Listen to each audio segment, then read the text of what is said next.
Now we need to get the shipping cost. Now, this is something that you may or may not have to do, and it depends entirely on your shopping cart and what you're selling.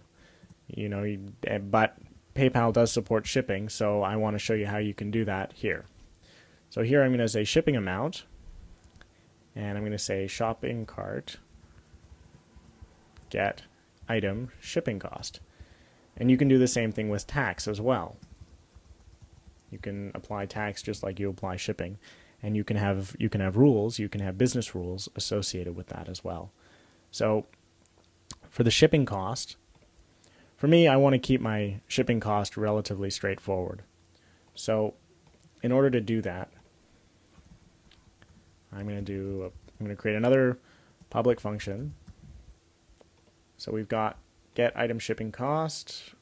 This is another thing that PayPal likes to have so that it can know how much the shipping is for each item.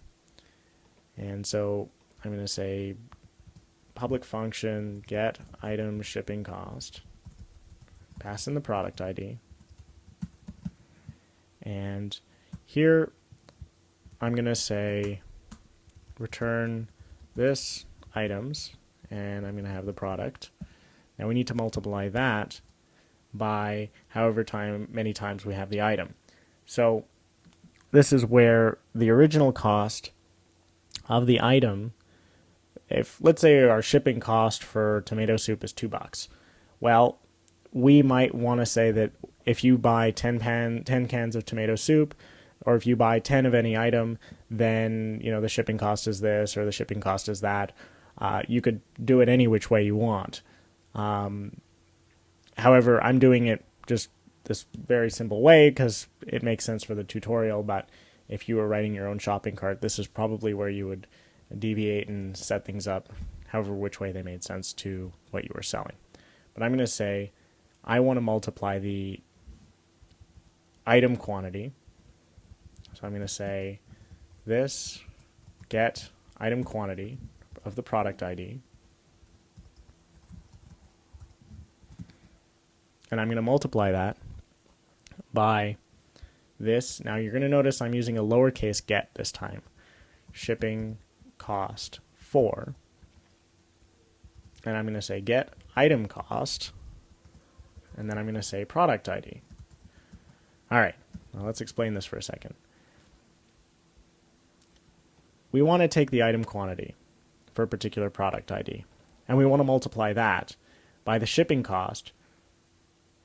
Now, I'm not exactly sure. The way I'm doing this right now is I'm basically saying, okay, whatever the item is its cost is, I'm going to pass that into the shipping cost. So if something is $6, then shipping cost for $6 is going to return a certain amount. And let's just do this.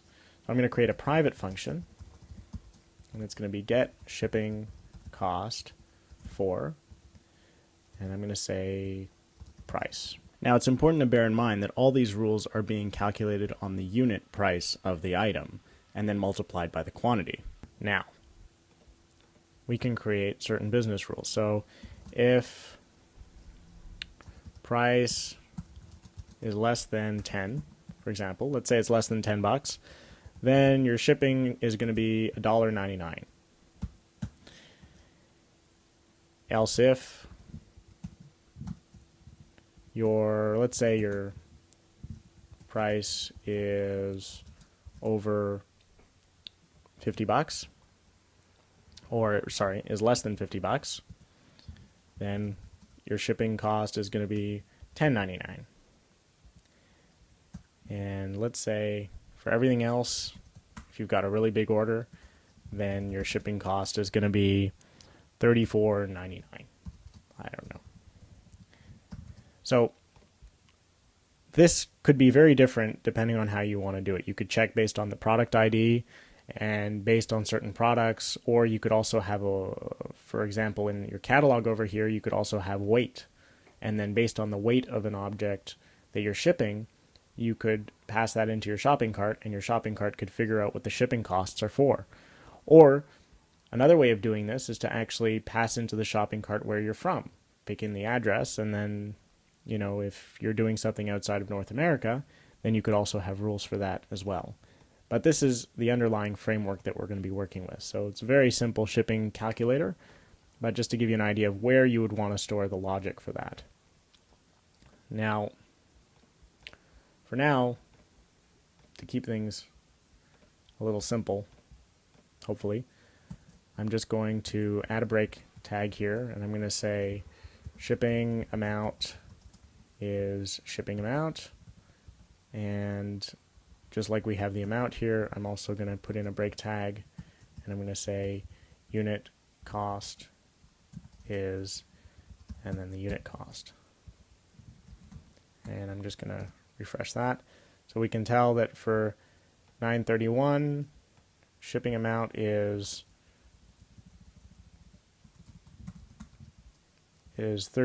okay, for 8 of these guys, my shipping amount is going to be $15, and my unit cost is $1.33 for each one of these cans of tomato soup.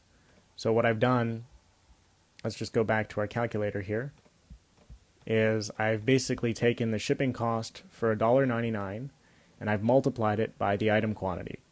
So I've got 8 items at $1.99, and my shipping cost for each item is $1.99, and I'm multiplying $1.99 times 8. And that's how we're getting $15 for a $10 order, which may or may not make sense depending on what you're selling. Anyways, so now that we have these variables in place, we've pretty much flushed out most of our shopping cart. We can add to it, we can clear it. We are now in a position, let's just go back. Oh, view cart doesn't exist yet, so let's do that in a minute.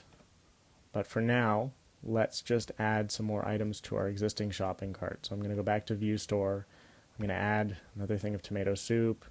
I'm going to add some linguine. I'm going to add some fresh cumin.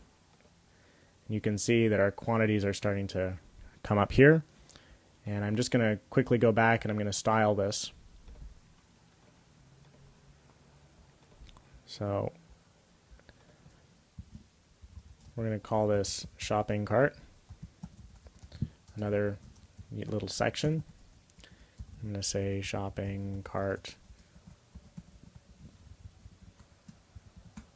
And the width of this table is going to be, I don't know, 600 pixels.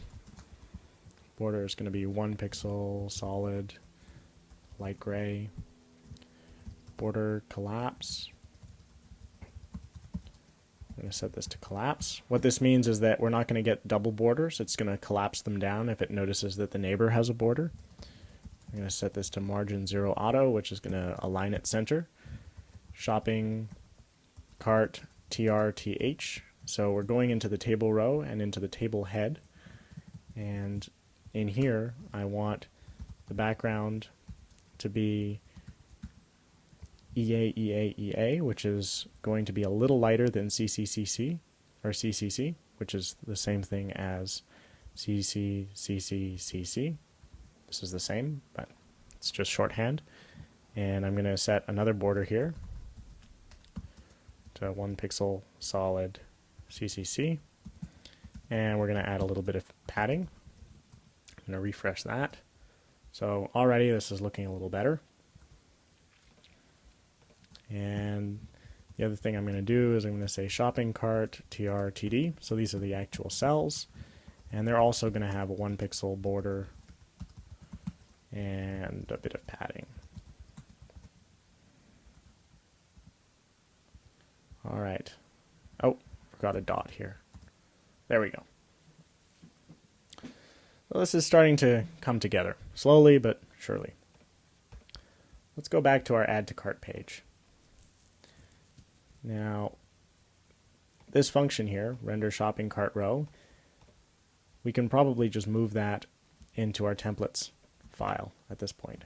So I'm just going to delete that, cut that out, and then go to templates file and drop it in here. So this is we're going to create a section called shopping cart templates. In the next video, we're going to be creating new templates for calculating the subtotal and the shipping row, and finalizing our shopping cart page before going to PayPal. Thanks for listening.